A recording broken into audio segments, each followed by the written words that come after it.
Salutare din nou și bine v-am găsit la Minutul Farmaciei!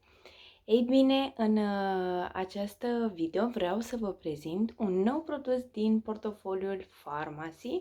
Este vorba despre acest demachiant bifazic.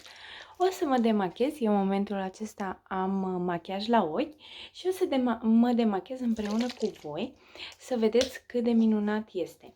Să știți că eu acest demachiat nu aplic pe dischetă, aplic direct pe ochi și încep să masez foarte încet. Are extract de ceai verde. Demachiantul acesta este recomandat pentru un machiaj rezistent la apă, pentru că este foarte bun și absorbe și șterge imediat machiajul. Vedeți cât de frumos se ia.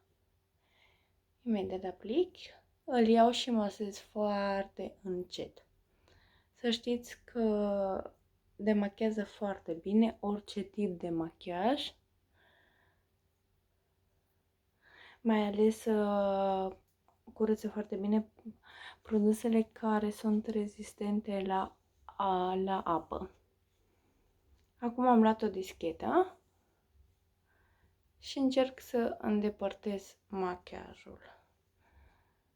Ok, imediat mai aplic foarte puțin și apoi tot așa, masez încet.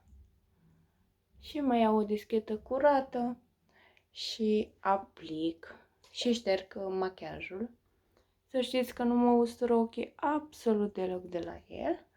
Vedeți cât de bine se ia machiajul.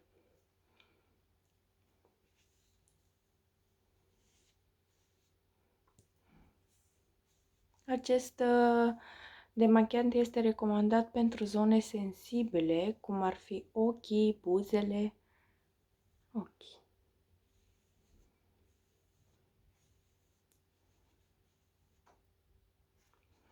Cam acesta a fost. Cu acest demachiant m-am demachiat.